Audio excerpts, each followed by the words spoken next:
প্রাকৃতিক সৌন্দর্যের নিদর্শন হিসেবে লেক বা হ্রদ এক বিশেষ স্থান দখল করে আছে। লেক হলো বদ্ধ জলাশয়, যা নদীর মতো প্রবাহিত হয়ে অন্য কোনো নদী বা সাগরের সাথে মেশে না। কিন্তু কিছু কিছু সময় এই লেক বা হ্রদ নদীর চেয়েও অনেক বড় হয় এবং তার গুরুত্বও অনেক বেশি হয়। বিশ্বের সবচেয়ে প্রাচীন আর গভীরতম মিষ্টি জলের হ্রদ বৈকাল। আয়তনের দিক থেকেও এটি বৃহত্তম। এটির দৈর্ঘ্য 636 কিলোমিটার ও চওড়ায় সর্বোচ্চ 81 কিলোমিটার। রুশদের কাছে বৈকাল সাইবেরিয়ান মুক্তা নামে পরিচিত। প্রকৃতির অনন্য সৃষ্টি এই বৈকাল হ্রদকে 1996 সালের ডিসেম্বর মাসে ওয়ার্ল্ড হেরিটেজ সাইট হিসেবে তকমা দেয় ইউনেস্কো। বৈকাল হ্রদের সর্বোচ্চ গভীরতা 1642 মিটার। বৈকাল হ্রদের নামকরণ নিয়ে নানা মত রয়েছে, তবে রাশিয়ায় সবচেয়ে প্রচলিত ধারণা হচ্ছে আঞ্চলিক শব্দ বাইকুল থেকে বৈকাল নামের উৎপত্তি। আজকের প্রতিবেদনে আপনাকে জানাবো বৈকাল হ্রদ সম্পর্কে নানা জানা অজানা তথ্য।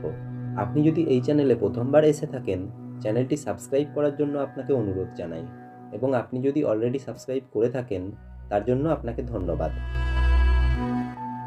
বৈকাল হ্রদ ও এর আশপাশের অঞ্চলগুলি খুবই ভূমিকম্প প্রবণ।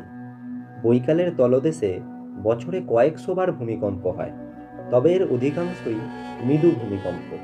স্বচ্ছ জলের হ্রদ হিসাবেও বিশ্বজুড়ে বৈকালের সুনাম। বৈকালের জল এতটাই স্বচ্ছ যে এর উপরিভাগ থেকে হ্রদের তলদেশের সর্বোচ্চ 40 মিটার পর্যন্ত খালি চোখে দেখা যায়।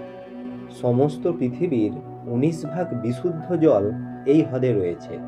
বৈকালে জল রয়েছে 23,000 কিউবিক কিলোমিটার, যা যুক্তরাষ্ট্রের সবকটি বড় হ্রদের মোট জলের চেয়েও বেশি। বৈকাল হ্রদের উপরিভাগের আয়তন প্রায় 32,000 বর্গ কিলোমিটার। শীতকালে এই হ্রদের জল বরফের আস্তরণে ঢেকে যায়। বরফের স্তরগুলি এতই মোটা থাকে যে এর ওপর দিয়ে প্রাইভেট গাড়ি বা মাঝারি ধরনের গাড়ি নিয়ে বৈকালের বুকে ঘুরে বেড়ানো যায়। ওই সময় অনেককেই দেখা যায় এই হ্রদের ওপর স্কেটিং করতে।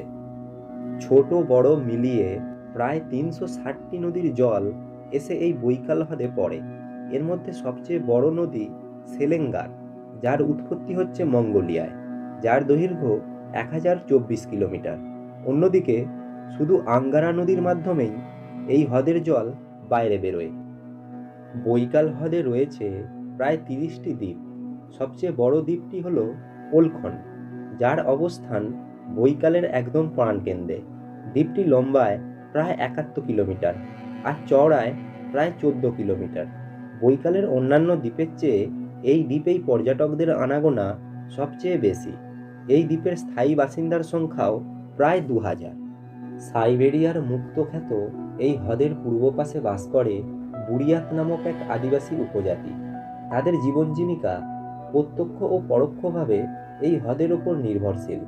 তাদের মধ্যে অনেকেই এখান থেকে মাছ শিকার করে এবং তা থেকেই জীবিকা নির্বাহ করে। বছরে প্রায় 25 মিলিয়ন টন মাছ সরবরাহ করে এই বৈকাল হ্রদ, ফলে এর থেকে অনেক মুদ্রা আয় হয়। বুরিয়াত ছাড়াও বৈকালের আশেপাশে আরও অনেক ধরনের আদিবাসী মানুষের বসবাস, যাদের জীবন জীবিকা এই বৈকালের ওপরেই নির্ভর করে। তাই কোনো কোনো ক্ষেত্রে বৈকালকে সাইবেরিয়ার আশীর্বাদ হিসেবেও উল্লেখ করা হয়। এই হ্রদের আশেপাশের উদ্ভিদ ও বৃক্ষকে কেন্দ্র করে গড়ে উঠেছে কাগজ ও ভেষজ ঔষধি শিল্প।